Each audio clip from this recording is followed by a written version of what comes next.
Welcome everyone to the BAI show. My name's James Rankin and I'm here with Sud Setia from Futurx Property. Welcome, mate. Good to see you. Thank you, James. Great to be here. Thanks for coming down all the way from southeastern suburbs of Melbourne.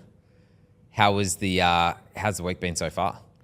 The week so far has been fantastic. We just went unconditional on one of the properties and about to go unconditional on another one today. So very exciting week. Amazing. And we'll dive into it a little bit deeper, but your rapid road to success it's been rapid, right? But if we just took a couple of steps back, tell us your journey on falling in love with property and why you wanted to do it professionally. Yeah, so I've always been passionate about property. So has been my wife. And we've always went to auctions, checked out homes, did renovations, bought our own property in auction, bought another investment. We did rent investing and all of that jazz. But the mindset shift really happened last year. So up until June-ish last year, I was thinking what I want to do in terms of property as a next step after the kids were a bit ready to rock and roll on their own. So I've got a 6 and 4-year-old boys. And this was the right time to sort of do something more in property. And I did a few courses, built my own portfolio. So took my own portfolio from $2 million to $6.2 million, all in the last 8 to 10 months. And that's when the real problem solving, thing came in my mind that this is an easy problem to solve for myself, with my skills, because we were able to secure off-market properties during that time, a lot of them. And I know a lot of people struggle. Even the investors base that I was part of, a lot of people were struggling to buy good properties at good price. And we were able to secure off-markets, under-market value deals. Thought, this is what I should be doing. Why am I wasting my time in a corporate job? And also I'll be able to help people achieve something that will put a smile on my face or something off purpose for me. That's when we started 3 months back. Amazing. So 3 months in the business, really, really new. How many clients have you worked with? So we have secured 20 clients as of last Wednesday. Secured 20 clients. Yeah. That is crazy. Yeah. Amazing results in such a short period of time. I think most people would be aiming for that as a stretch goal in their first 12 months. So 3 months in property, 20 clients.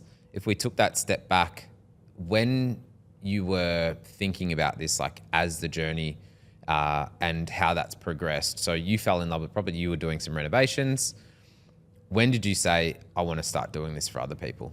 So while we were building our portfolio, while we were able to secure off-market deals, while knowing that I love that journey so much, talking to real estate agents and sort of working through the whole build and pest process and everything, I figured that this is what I want to do. My wife was supportive.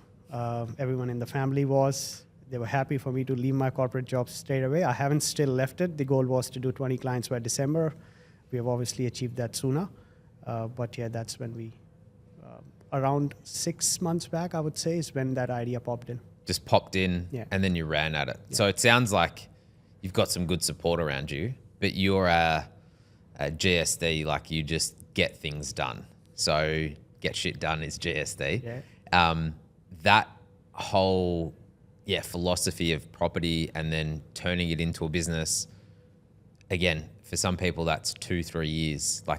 I've seen people just oh yeah, this is a thing, I want to go and do it. And it's taken them 2 to 3 years to get up and running. That's before starting the course, getting their licensing. You've done this in 6 months, mate. It's crazy. So amazing effort. What makes you feel is there anything that you can boil it down to that, has pushed you to want that success in the business and get this thing going? I think I've got this concept called Big Five. This is something I learned at my corporate job in NAB. When I was a leader, I got some trainings, and Big Five is a leadership concept, which I've adapted to my own journey as well. And I share that with my clients as well. So I've got a slide deck where I share the Big Five. I haven't trademarked it yet, but maybe I should. So the Big Five for me, for property investing and as a business owner, is mindset. Mindset, goal, strategy, action, and CMA, valuation. So these big fives, I think, as a property investor or as a property advisor or buyer's advocate, I think are really key for success. And that's what have really, those big five pillars have helped me achieve what we have achieved. Amazing. And so you've learnt that in your corporate role as a leader, like done leadership training, that not so much this particular framework, but just the concept of the big five. Yeah. And now you've adapted that into your real estate career. And I find we're chatting before we jumped on here, just around like past experiences and like transferable, like what you've done in your life, those transferable skills. And I try to go deep on these for people listening in, because you have transferable skills, like people in their business, in their work life, they've got these transferable skills. And that is something that you've pinpointed. You've talked about leadership. You've talked about a framework that you can adapt into your buyer's agent business. And it's very strong. Like having a framework is what people buy. You know, I'm a big believer of frameworks. Like we have our own frameworks in BAI, like the Cupid, our buying codex, like all those types of frameworks that allow people to understand and say, you've got me covered. Like that's really how people will feel. They'll be like, yeah, Sud's got me covered. Yep. That framework and yeah, like what made you feel that those five things is what required? Like we can go through them step by step, like mindset. So mindset was number one, positive solution-oriented mindset. When you get stuck in property investing, then you got to figure out a solution. And not just property investing, I think generally in life, if you've got a good positive solution-oriented mindset, you will figure out and focus on the solutions rather than the problems, because we all face problems in our lives. But it's all about having that mindset to resolve them. So that is definitely key, and the number one on that big five. The number two is the why. Like we had a strong why for ourselves when we were building our portfolio and scaling it from 2 to 6.2 million so swiftly and so quickly. There was a reason. We were able to take the action that we took because we knew why we are taking that action. The why for us was to build a passive income of $120,000 in 10 years. I think we're going to surpass that easy with the portfolio we have built. And we still continue to buy more properties in our SMSF, etc. I think that's the next 2 months goal. And because 6 properties is not enough. Yeah. And I think having a clear why also gives you a sense of direction on a daily basis, right? So that was really good thing for us. We wrote our why down. We used to practice this every day as a ritual to ensure that we are writing our why, going through it, saying it out loud so we don't forget it. It's embedded in our subconscious. The next thing was strategy and What's plan. The why? So why? What's the why? What's the why for the business? Yep. The why for the business is to help people as much as we can build passive income through property. Perfect. Yeah. I say to everyone, like literally spoke about it on a sales clinic today. You've got to have your why. Like if people don't know why you sit in the seat, like mine is want to change the way Australia buys property. Yeah. Like that's just it, short and sweet. Yeah. And I do that by helping businesses, buy better property for their clients and whatnot. So that I like your why as well. The why is so powerful. Like you need to have that in your process. And I can tell, like breaking this down, why you've signed 20 clients in that short period of time is because you're methodical. You've got a very core belief in what you're trying to achieve for your clients and what you are achieving for your clients. And that's where they're buying into it. So why, or mindset, why, strategy? Yeah, strategy plan. So when you know your why, the next is how, which is the strategy plan. So, okay, you've got great mindset. You figured out your why. Then you need to figure out the how you would achieve that why. And then it's the action. So strategy plan is something we help people develop. I developed that for myself as to how I'll achieve that 120,000 in 10 years. And that is what I help people with. Everyone has got a different why. It has to be tailored. Everyone's borrowing capacity is different. Everyone's goal is different. Some people don't want passive income. So strategy is buy and sell. I want 150,000 a year through property. Can you make that happen? Yes, we can. And that's a different strategy. Then comes action. So we take persistent action every day on behalf of our clients. That's what I did for my own journey as well. taking action every day is key. Like I think Atomic Habits, 1% improvement every day, 1% action every day, you're twice as good in 70 days. So one of the most important pillars, and as an investor I would talk, people forget about is, yes, you can figure out a why, you can have a great mindset and a great strategy as well. But if you don't take action and if you slip, that plan is out of the window. That's not going to happen, or it will be a delayed plan. Yeah. And the action comes after strategy, right? Yeah. Because you've got to take the right action. Correct. Correct. Taking action on the wrong things doesn't lead to a good outcome. So make sure you tick off the strategy. That's the pathway that we want to go and create. And then it's taking action, execution, right? Yeah, because as part of the plan, you would want to figure out what structures would you buy, what properties in, when, what yield, where. Once you know all of that, it's easy to take action. Check, check, check, check, check. Like one of the clients we've already helped secure 2 properties. So in total, like out of the 20 clients, we've already secured 15 properties, and I'm looking for 10 more as we speak. So we've got to look for 25 properties for those 20 clients. But that's, again, action. So securing clients is just a start. Securing the properties is where the real value is. So I think I'll be really, I don't know what the right word is, but I had no clue 4 months back that I'll be able to secure, or we will be as a team be able to secure 15 properties in 3 months. But that's what has given me more confidence to go harder and deeper into this and put numbers. Like I had no clue of what numbers to target, but now I know what's possible. We have built our team, again, taking action. We've got a team of 5 now, and one of the best sourcing teams out there to be able to provide the quality of service and the fast service that we are able to provide to our clients.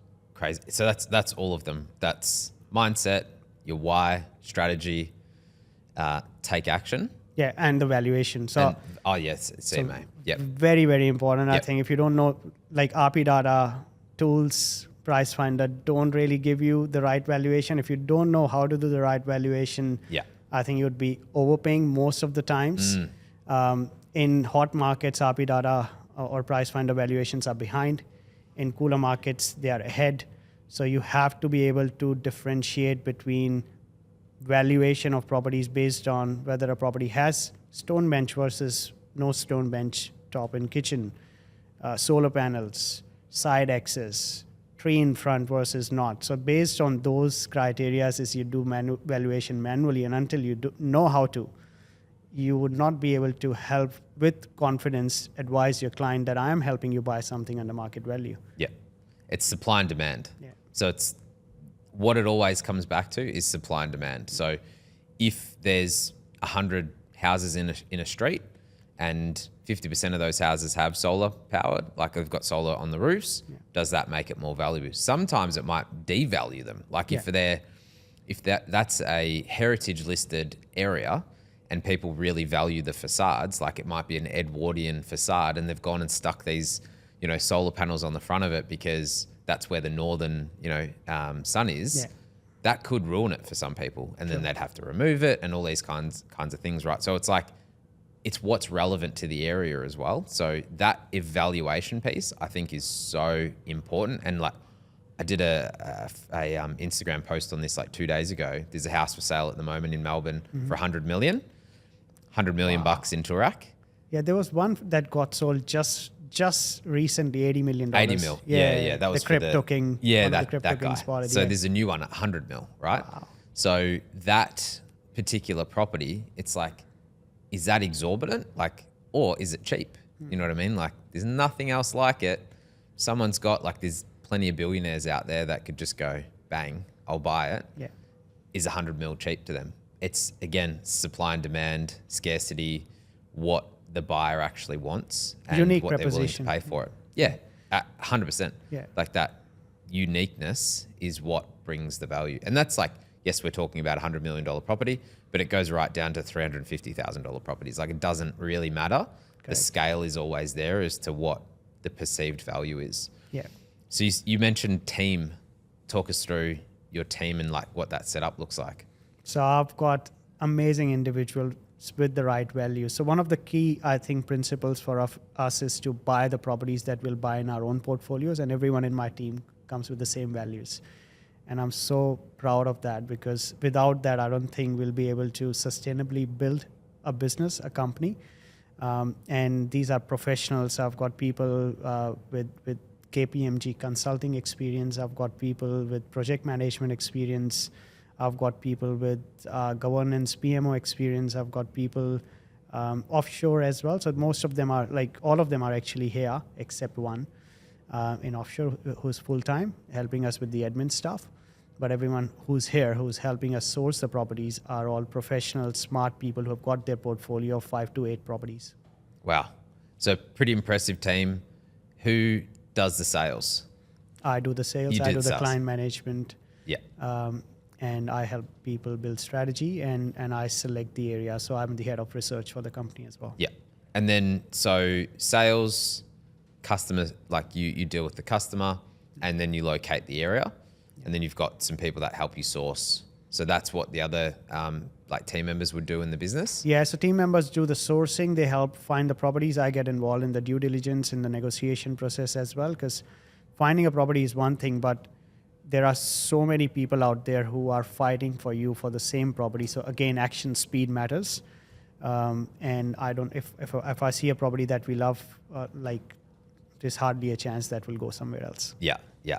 So take us through that process in terms of locating an area, locating a suburb, and then a property. Like, what's your process for that? So I love data analysis, and this is something that I do on weekends a lot. So I read a lot. I go through what's happening in the area. So we look at both supply demand data, but also what is happening more on the infrastructure side, building approvals. I've got a 34-point checklist that I go through. 17 of them is used for the suburb selection, and I've developed that myself. And then the remaining 17 is for intra-suburban and property selection. So once we know what areas are the right areas where there is demand-supply imbalance, but also long-term growth. So for instance, I won't help my clients invest in Gladstone, even though there are a lot of people buying there. It's got to be something that will have long-term sustainable growth. It's got to be big enough, like Chinchilla, Roma is out for me because they're too regional. Toowoomba would have been, but again, timing the market is key as well. So low to mid-cycle growth areas is what I target. And once I know that area is in that low to mid-cycle growth, then we select the suburbs based on, again, percentage of renters. A lot of local market insights analysis has to be done. So just data is not going to do enough. Make a lot of calls to the council, real estate sales agents, property managers, understand the streets, the areas. I travel if I can as well to that area to get a vibe. For instance, one of the areas in Melbourne was coming up a lot in data. A lot of people were buying, investors were buying. And I drove through the streets and I said, no way I'm putting my money here, or any of my clients are. There's absolutely no way. And people are going crazy. There are like 4 to 5 offers on every property that's coming on the market because just the data is showing it. Local market insight is absolutely as much important as the data analysis is. I couldn't agree more, and I could nearly bet what that suburbs. Yeah. It starts with I'm a D. sure yes. Yeah. And a C just next to it too. It's just crazy. I nearly bought a development site there, probably 2019. Yeah. And did the exact same thing. Everything made sense on paper. Yeah. It was I think 70 or 80 townhouse site on the creek. There's like a creek that goes through it, and then there's industrial. Yeah. And we had to drive through all of this, back streets to get to it. And it's one of those dead ends, like the road, it just said no road, like at the end of the street. Yeah. But that was like pretty much the whole area. And it was just relatively new, but you could tell the builds were crap. Just people didn't look after their properties. There was cars parked out on the street. 10 cars in front of a house. Like, that's a common theme there. 100%, 100%. And in terms of, I felt the exact same thing 5 years ago. I'm like, not a chance. Like, I just don't want to do it. No. So very, very funny how that occurs. And it's why I am the way that I am. Like, in terms of, it's got to be beyond the data. Like 10% is data, or out of the whole purchase, it's 10%. it's good to identify, but you have to dig, because would you spend your money there? I always called it the mum test. Like, would I buy for my mum there? Like, honestly, would I actually buy for my mum? If it doesn't pass that, then we move on. Yeah. So all my life, most of my life, what I've done as a profession is manage my organization's money. I've delivered strategic programs and projects for the organizations I've worked, banks, utilities, mining companies, whichever company I've worked for. That's what my role has been. So I manage organizations' money as my own, and I now manage my clients' money as my own. So you're absolutely right. I don't do the mum test. I do the my test. Would I buy myself? And until I'm feeling that nervousness, even though I'm very confident in my due diligence, I need to have that little bit of nervousness that have I checked everything? Maybe I haven't. And I'll give you an example of something like that happened recently. We put an offer in. We were protected. We had build and pest and finance, obviously, clauses to protect the client.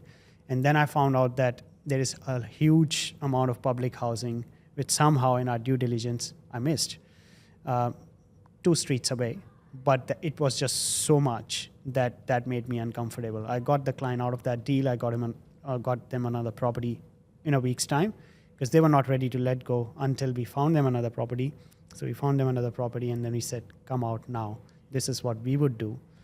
Rather than just going ahead. So I think it's very important for us not to do it as a transaction, which I think a lot of salespeople do, unfortunately. A lot of them don't. There are amazing sales agents there as well, just like any industry. Even in our industry. Like same.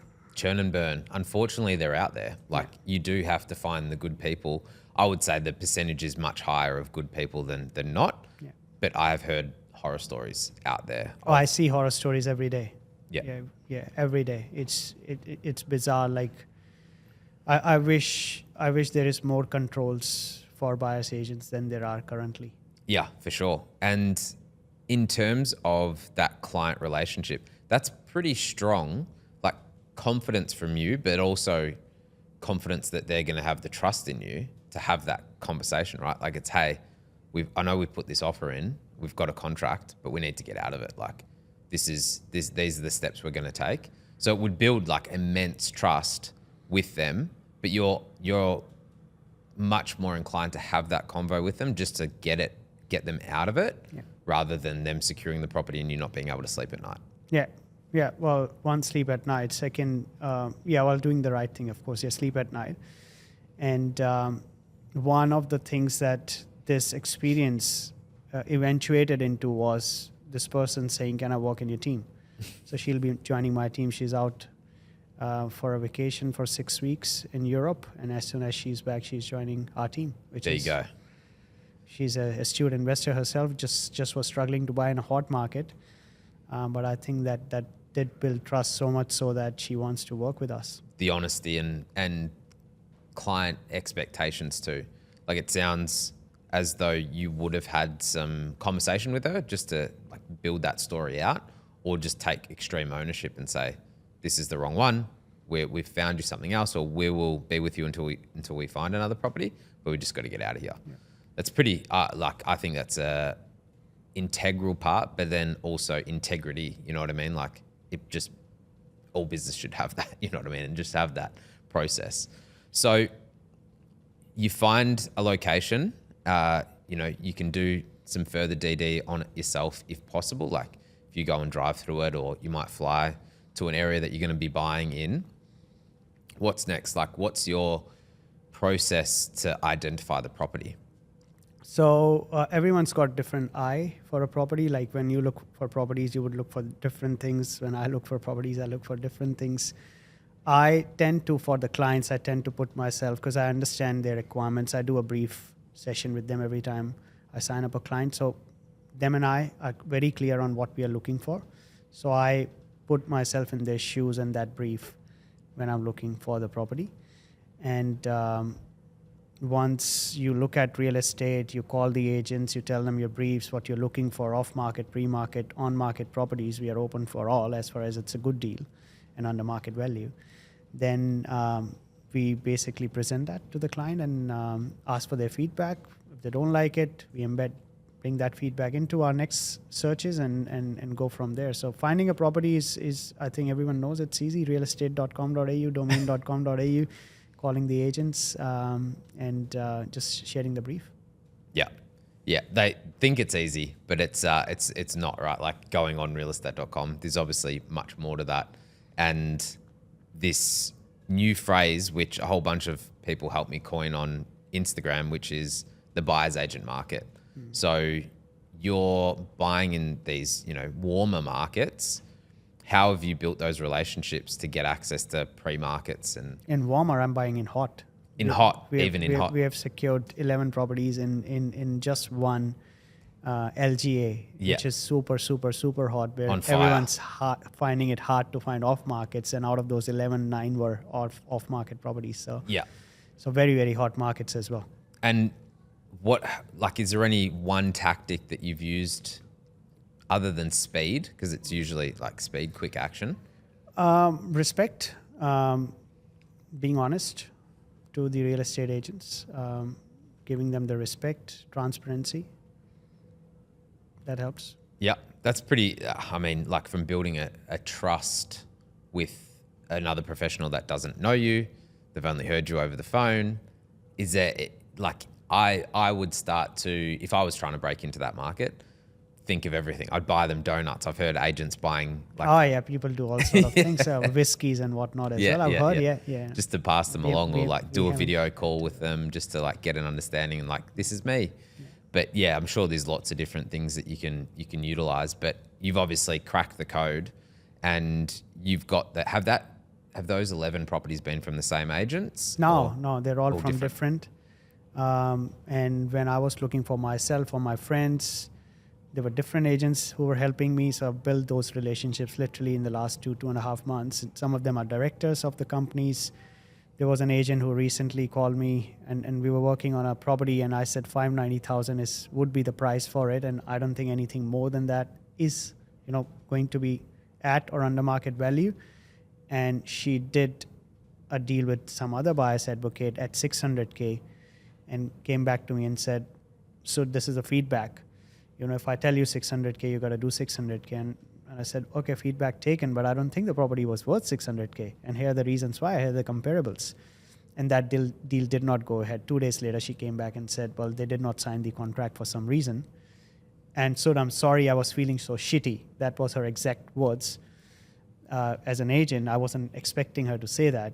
I'm a new buyer's advocate. I've not been in the industry for 20 years. That I did not give this deal to you. And everything happens for a great reason. This property is now yours at the price that you wanted it at, and it will be my job to convince the seller to sell it at that price. Deal done. There you go. Yeah. So trust, transparency has helped you in that situation.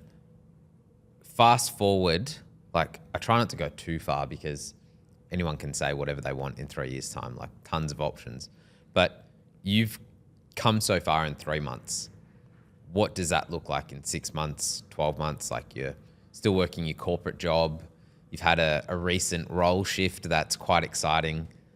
But where do you want to take this business? What's your vision for it?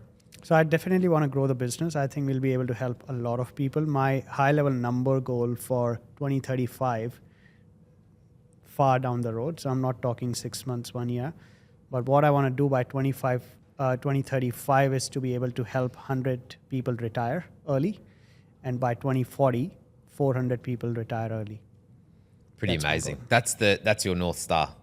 So that is the mission that you're on. And working back from that, have you worked out numbers? I haven't set yearly goals. Yeah. I just want to keep working on the outcomes and that North Star, and just help as many people as we can retire, build their portfolios, build sustainable, scalable portfolios, which they can keep going. And I'll be reviewing their portfolios regularly with them, so they don't feel like they've just again had a transaction, moved on to the next person, or figure out on their own what to do next. If something is not performing well, I'm going to be there in that journey with them to be able to guide them when to sell what property. Where has that passion come from, wanting to help people retire I early? wish I had that 10 years back. I wish I had that 10 years. I wish I did not buy my own home 2018. I wish I built the portfolio that I built in 2023 rather than in 2018. I would be at least $5 million richer. Yeah.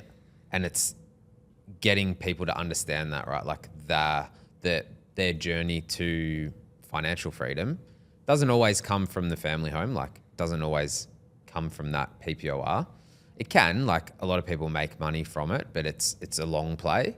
But if you invest elsewhere, you could just achieve that financial freedom sooner. And yeah, you're wanting to be on that journey. It sounds like you're wanting to build a bit of a family, you know what I mean? Like taking those 100 people like on the journey and like being a part of that journey with you, not thousands and thousands and thousands of clients like some other companies say, like we just want to service, 1 million people.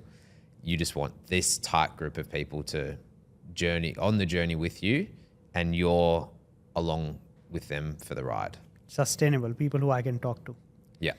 I think I want to keep doing the client management and talking to them. I spend hours and hours with my clients over the phone, and I like that. They like that too. Yeah, it's pretty amazing. I mean, there is definitely room, and I talked to some of the guys in Everest and in Summit just around like what's next. Like we talk about lifetime value or, LTV. You'll see that phrase get thrown around quite a bit at the moment. LTV for me is exactly what you're saying.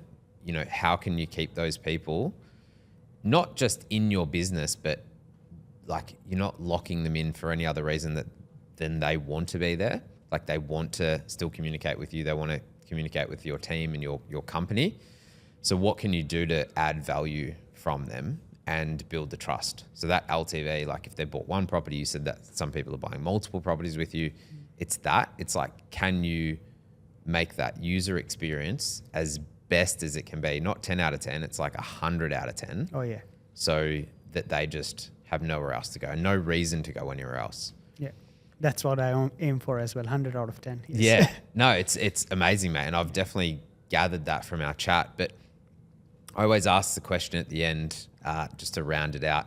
If you met someone in the street who was thinking about becoming a buyer's agent, or maybe at one of the BAI events and they hadn't done anything with their business because you've come so far in that short amount of time, what would you tell them if they wanted to become, like they've thought about becoming a buyer's agent? Know your why, as you say. I think that's very important. You should know why you're doing what you're doing. And if you really love property, you really love helping people, you really love talking to people, property is not a brick and mortar thing, it's a people industry. So then you're in the right industry, and just do it from your heart. So true. Human. Be human. Yeah. Sud, thank you so much. Futurx, really can't wait to see what you guys do, yourself and your team. Maybe we can have some of the team members back next time. Mate, thank you so much. Speak soon. Thank you so much for having us, James. Really lovely chat.